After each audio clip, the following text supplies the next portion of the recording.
2020 is over. Are you going to be ready for 2021? And is your business plan in place to crush your goal?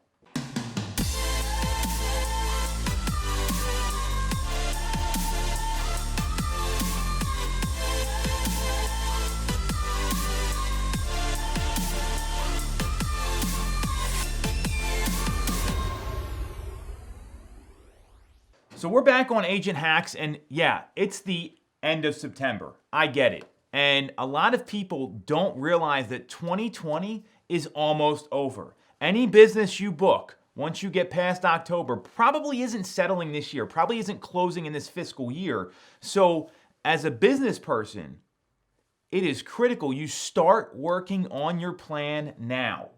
Because 2021, the actions you take throughout the fourth quarter, that's where they're going to be recorded. That's where they're going to be chalked up to. So I've got a couple key questions everyone should be asking themselves to be ready to come up with an effective business plan. Number one, look back at your results from last year. How did you do? What percentage of your goal did you hit? How much money did you make? Not your top line revenue number. How much money did you take home? This is a big mistake realtors make. They look at GCI, gross commission income, and they think that's what they made, and they didn't factor in any expenses. That's not how it works. Just ask the IRS or anyone who knows how to balance a budget. So how much money did you make, and what percentage of your goal did you achieve? You got to do some self-evaluation here. Then once you determine that, you can kind of go over the next step, which is what worked well, and where did you come up short? So that's question number two. What worked well, and where did you come up short? And this is where it's important to get real with yourself. Understand that ultimately you're the cause in the matter. Everything that happens in my business and our team's business ultimately falls on my shoulders. And anyone who doesn't think that way is never going to get to the growth trajectory because ultimately it's your fault. So what worked well, what didn't work well throughout 2020? And look, this was a crazy year. So there's a lot of things that could have been working, stopped, didn't, open houses, that could have been a great strategy for you, and then we had a shutdown and you couldn't do them. So there are some factors here that are going to influence those results. Ultimately, you've got to decide what worked well and what didn't. Question number three, what's your goal for 2021, and what kind of percentage increase are you looking at from 2020?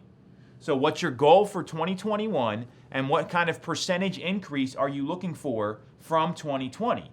And then once you determine all those numbers, and knowing your numbers here is going to be really important. So how many appointments you have to go on, how many offers you need to write, how many people you need to talk to on the phone. Get all those key indicators lined up. Look at your numbers. Hopefully you're tracking them. If you're not, happy to share with you some great ways to do that. So you look at what your goal was this year, what the percentage increase you're looking for, break down the numbers, break down those key performance indicators, and that's going to give you a framework for your business plan. So we're going to ask yourself, what was your goal, percentage that you got, how much money did you make, what worked, what didn't, then go into the percentage change you want to see year over year, and what additional activities and behaviors you need to implement, because that's all going to come from the numbers. Your data will tell you the solution. Business is math, fundamentally. So really, really critical to get real with your numbers, do a self-evaluation, and then plan those activities and behaviors for the next year. And once you plan those and you know your numbers, here's the key. Break it down into smaller commitments. You need to play a game that you can win.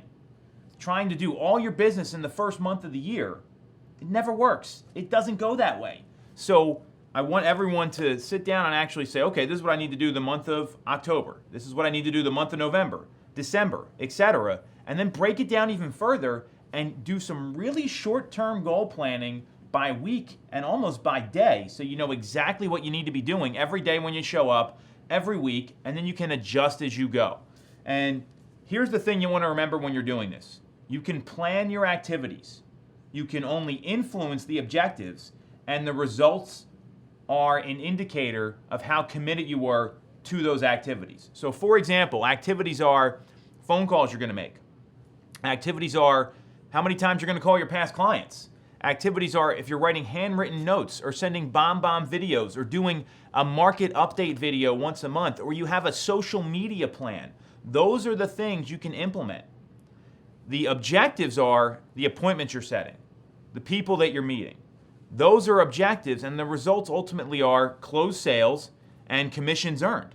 So, and those results are going to show how committed you were to those activities. So really, really simple self-evaluation here. You've got to do this now because the year is going to be here. 2021 is going to be here before we know it. And the people that have a plan, if you've got a business plan, all the studies show that that's how you achieve results. That's how you get what you want. So come up with a plan first, make it an achievable one, play a game you can win, chunk down the commitments, and then you'll be ready to rock once the new year hits, which is a lot closer than you know it.